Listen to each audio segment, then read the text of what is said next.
Assalamualaikum warahmatullahi wabarakatuh.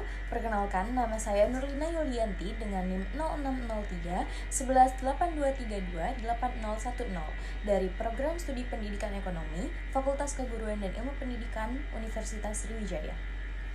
Tujuan pembuatan video ini adalah untuk memenuhi tugas ujian akhir semester pada mata kuliah Teori Ekonomi Mikro yang diampu oleh Ibu Yuliana FH MPD. Di sini saya akan membahas mengenai permasalahan keseimbangan umum dan ekonomi kesejahteraan yang ada di Indonesia. Nah, apa sih yang terjadi? Yuk kita bahas. Masalah mengenai keseimbangan umum dan ekonomi kesejahteraan di Indonesia dapat dilihat dalam konteks ketidakseimbangan distribusi sumber daya, ketimpangan pendapatan, serta akses terhadap kesejahteraan sosial dan ekonomi bagi seluruh lapisan masyarakat. Ekonomi kesejahteraan di Indonesia yang bertujuan untuk mencapai kesejahteraan sosial dan ekonomi bagi seluruh rakyat juga dihadapkan pada tantangan dalam mencapai kesejahteraan dan pemerataan keadilan sosial. Selain itu, ketergantungan yang tinggi pada sektor ekstraktif dan sumber daya alam yang sering kali menguntungkan segelintir kalangan membuat distribusi keuntungan dan manfaat dari pertumbuhan ekonomi tidak merata. Nah, dari penjelasan di atas, kenapa sih ketergantungan Indonesia terhadap sumber daya alam dalam perekonomian dapat menjadi masalah? Sini-sini aku jelasin.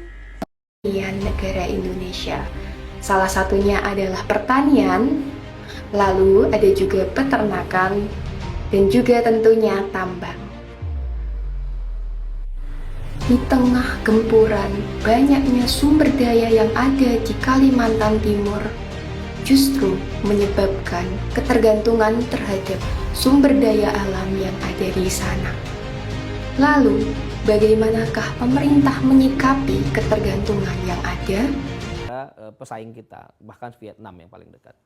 Kita agak tertinggal dalam hal inklusi kita dalam global value chain.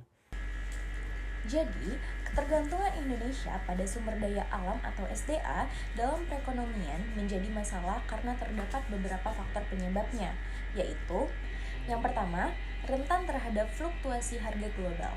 Sebagai negara yang sangat bergantung pada ekspor sumber daya alam seperti batu bara, minyak, dan kelapa sawit, Indonesia terpengaruh langsung oleh perubahan harga komoditas di pasar internasional.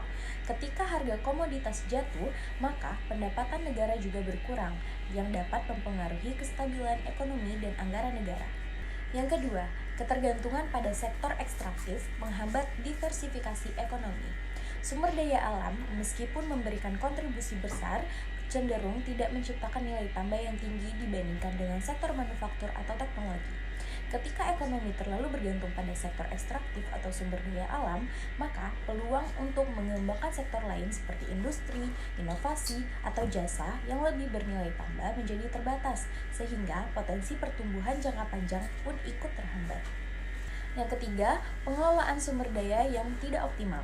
Meskipun Indonesia kaya akan sumber daya alam, pengelolaannya seringkali tidak efisien dan tidak berkelanjutan, baik dari segi pemanfaatan yang kurang optimal maupun distribusi yang tidak merata.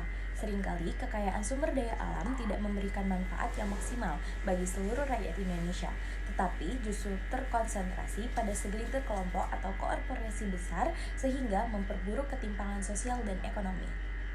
Nah, dari permasalahan yang sudah saya jelaskan, maka di sini juga terdapat solusi dari permasalahan tersebut. Berikut beberapa solusi untuk mengurangi ketergantungan Indonesia pada sumber daya alam dalam perekonomian. Yang pertama, meningkatkan nilai tambah sumber daya alam. Selain hanya mengekspor bahan mentah, kita juga perlu mengelola sumber daya alam menjadi produk yang bernilai tambah yang lebih menguntungkan, seperti mengelola mineral atau hasil pertanian menjadi produk jadi.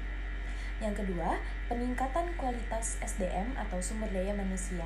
Meningkatkan pendidikan dan keterampilan tenaga kerja agar lebih siap bekerja di sektor-sektor yang lebih modern dan berbasis teknologi, bukan hanya di sektor sumber daya alam saja.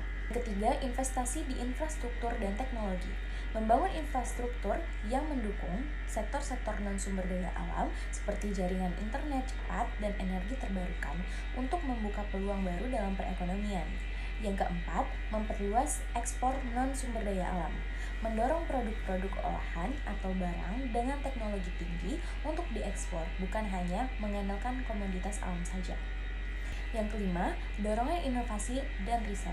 Menyediakan dukungan untuk riset dan pengembangan teknologi baru yang dapat membantu sektor-sektor non-sumber daya alam berkembang, termasuk dalam industri berbasis teknologi dan digital. Dengan solusi-solusi ini, Indonesia bisa mulai mengurangi ketergantungan pada sumber daya alam dan beralih ke perekonomian yang lebih berkelanjutan dan berdaya saing. Nah, mungkin itu saja penjelasan saya mengenai permasalahan tentang keseimbangan umum dan ekonomi kesejahteraan di Indonesia. Semoga bermanfaat dan thank you for watching. Bye-bye!